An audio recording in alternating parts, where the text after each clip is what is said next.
Good afternoon. My name is Bahman Yazdanfar from Voters Echo. It is a special edition addendum to the Voters Echo since I could not get Dr. James Sears to come to my to the studio that I am recording in my weekly show.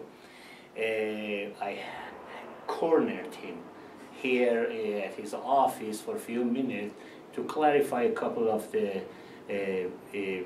misconceptions, so to speak, that people have about him, so he can explain himself. Wow, misconceptions, huh? Yes, misconceptions. I didn't know that.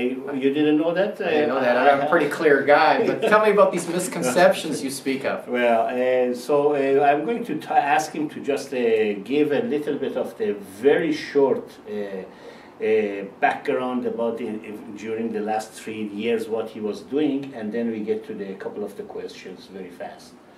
Well, how did you get to this point of becoming a famous man in this nation and even abroad? I wouldn't really say I'm famous, but the thing is, I have always been a bit of a shit disturber, or as Art Smitherman would say, I practice disruption theory, whatever that is.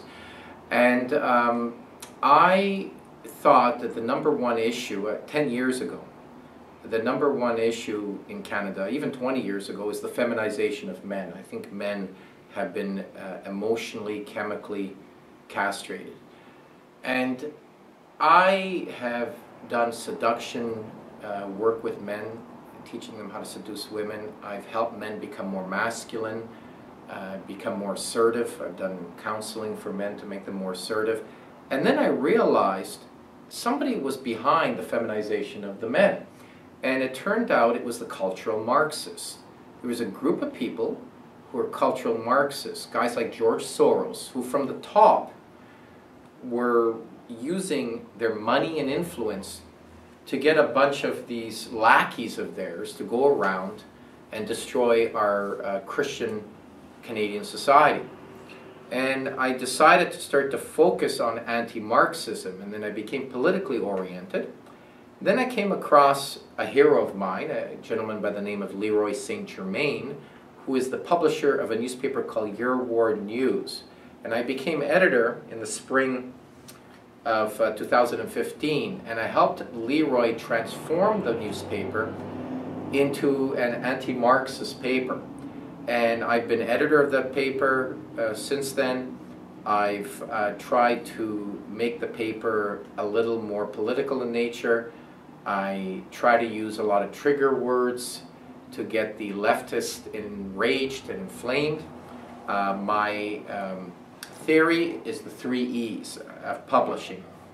Educate, entertain, and enrage. And I try to enrage at least 10% of the population, because then they go online and they say what awful people we are. They smear us, and I think smearing is a good thing. And as they smear us, more people hear about us, and then there's that 10% of people on the other end of the spectrum who think we're awesome, and then there's 80% in the middle that are lost and brainwashed, and they suffer from what's called cognitive dissonance. They get our paper in the mail, they look at it, they flip out, and as they're flipping out, they start to doubt what they've been told, and they direct anger at us. And after a few months of getting our paper, they eventually acquiesce, and they surrender themselves to the fact that they've been wrong all along, and they should come on board on a right-wing anti-Marxist movement. Well, they're glad that you explained everything, that now they know what kind of the person you are, what is your intentions. If you recall, about early 2015 in January or December, close to the Christmas time, New Year, we were sitting having a cup of coffee with then pregnant wife of yours. And you had some times that you purchased from that channel the studio, which you didn't want to use it. And I asked if I can have a rain check that you passed it to me. Yeah, I donated the airtime to you. And you donated the airtime to me, and at that time we said there is no string attached, and you agreed with that, and we honor your word, and I appreciate. I want personally, I appreciate and thank you for that. Okay. Some people, we had a show about a couple of weeks ago. I had a couple of the staff of the Your World News, as you just earlier. Right, you have our graphic artist Robert James and one of our prolific writers, Lawrence McCurry. Yes, were there. Show. It was an excellent interview. Because I just contribute 1 or 2 or 3 articles here and there, and first of all, I appreciate you take time to edit and print them. One of the questions was, everybody thinks that whoever is contributing in that paper has some sort of same understanding or same direction as you have. Can you just have some words on that? Well, if you're referring politically? Politically, approach-wise... No, there's the people, we all have different views of how we can... I think we all want to make Canada a better place. I think we all... Our life better. Right. I'm more extreme in my views. I think we need another Hitler, Donald Trump, you see. When I say another Hitler, I'm referring to like a Donald Trump type character who's going to come in there and just clean up the mess, right? That's what I think we need. A person like you may have different views. A person has different views. The only thing I care about is when the articles are written for a paper, they are entertaining, they're funny, and they are anti-Marxist. Okay? There's different ways to fight Marxism. Libertarianism is a way to fight Marxism. National Socialism is a way to fight Marxism. Christianity is a way to fight Marxism. There's all sorts of ways to do it. So what I do is I bring people together of diverse opinions.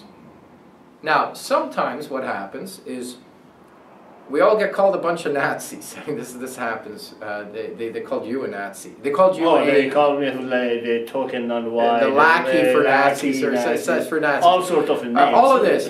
And I like to drop Hitler's name because it really pisses off the left. Jesus, when I drop Jesus' name, it pisses them off, sometimes even worse. So I like to drop words that piss them off and gets them enraged because it's very funny to watch them flip out. But not to mention the publicity they generate publicity. For you. Buddy, City TV did a report a few days ago on us. I couldn't, you'd have to pay a publicist 10, 20, 30 grand to get you that type of publicity.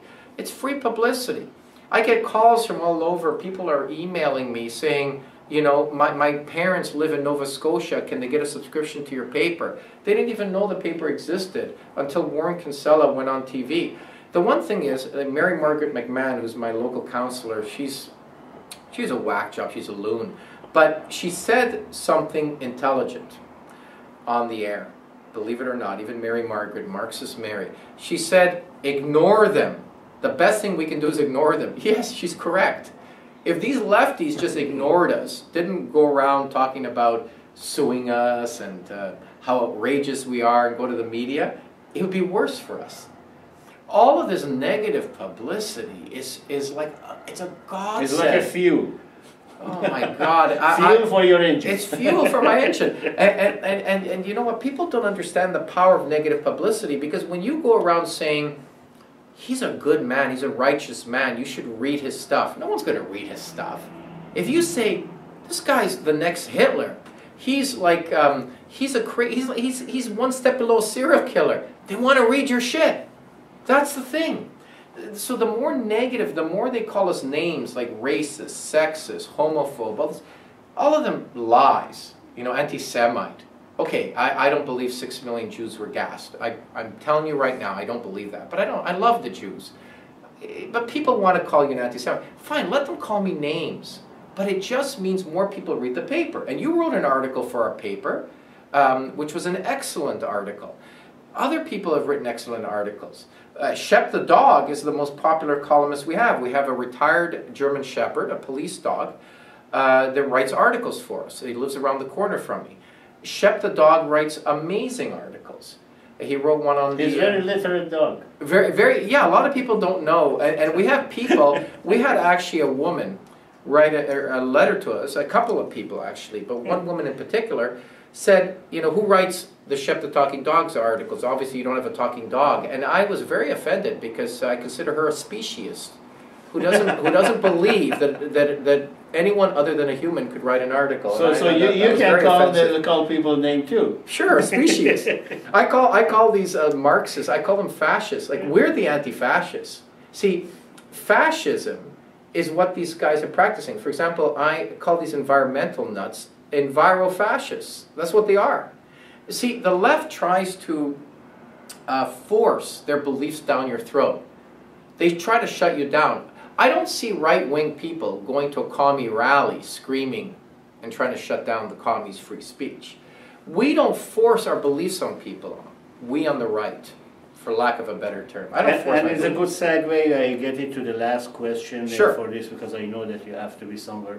Yeah. Where you stand with the freedom of speech, considering that in this paper, in this, let's say in this particular paper, Your World News, we have all sorts of the diverse articles by diverse people that contribute. But nevertheless, as you call it, lefties, they are just looking at it from the prism of your eye or your angle, so to speak.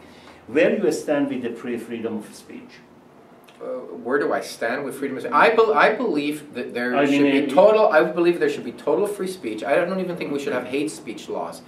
Obviously, people say, well, then a person could walk down the street and say we should kill all the blacks or do. No, that's illegal. There are criminal laws against inciting violence. You don't need hate speech laws. These hate speech laws are open to interpretation. So I don't believe there should be any hate speech. I believe we should have total freedom of speech like they do in the United States. I believe if the communists want to walk down the street with their commie flags, or the KKK want to go, I don't care who they are. If people want to walk down the street, I don't support them. But I believe everyone has the right to speak out, because if you let people speak out, they don't have pent-up frustration. When you don't let them speak out, they have pent-up frustration, then they become violent. I believe there should be total freedom of speech, because I think the left does not give enough credit to people's intelligence. I think most people aren't going to see a bunch of racists on the street screaming out racist stuff and become racist. No, of course not. I believe, people have a little bit of limitation of the imagination. Let the people, you know what, to me it's beautiful. I want to see like left-wing, right-wing, Zionists, Palestinians. I want to see them all like arguing in the streets. I think it's a beautiful thing. I think that's what freedom of speech is all about. And I think that the right wing is too nice and too decent and too underrepresented in the cacophony of political craziness. I think the right wing has to get out there and be more crazy. I sit in a coffee shop and I hear someone saying how Caitlyn Jenner's a hero. I confront them, okay? And I get kicked out of the coffee shop. I don't care. I think we as right-wingers have got to be more vocal, because freedom of speech is kind of like a penis. If you don't keep using it, you're going to eventually lose it. You know? It's true. It's true. They've done studies. You've got to use that freedom of speech. Well, you got to use it. Well, that analogy doesn't sit with the female speech. I did this on purpose because I want to trigger the FemiMarxists. You see, this is what I do. I try to trigger them all. Because if you trigger them, you know, they eventually, it forces them to have to use reasoning and common sense, right? Well, you got to trigger them, right? So just to sum up, I'll teach you guys something. If you want to trigger, and I've mentioned this when I was talking with Art Smitterman. If anyone says to you, I'm a vegetarian, say to them, oh, so was Hitler, because Hitler was a vegetarian. Stuff like that. Trigger them. Trigger them. Say something that's just going to offend the shit out of them, and I guarantee you, you'll feel so good about it. Even if they yell at you, even if you get kicked out of an establishment, there's 1,000 coffee shops you can go to, so what if you get kicked out of one, right? Not everybody has the confidence as you have to be able to do that. Well, yeah. Well, maybe the carelessness or lack of common sense, I don't know. Well, thank you very much for the explanation. It just died here for some reason. It died? Yeah, I think the battery ran out. That's okay, don't worry about it. That's okay. Whatever we have, we can get it. Is that the other one working? Is that the other one working? Should be. Okay. Well, then why did you talk? The camera died. Anyway, listen, guys, just to make it a clean edit, one camera died, the other one's working. It was great. It was great being here. First of all, thank you very much. Here, you saw the man that many of you think is crazy, and it is in flash, and he is unvarnished truth from his own mouth. Right. So there is no point of imagination in the future. He is his own man, I am my own man, the other writers are their own man and woman, and there is no need to put everybody in the bunch. And we need more writers. I need more writers at your work. So you have an article, send it to him. That's anti-Marxist, send it to me, okay? Thank you very much for being with us for this special edition. And there's no such thing as global warming. Voters Echo. And you see, that is why he doesn't come to the studio. Good night.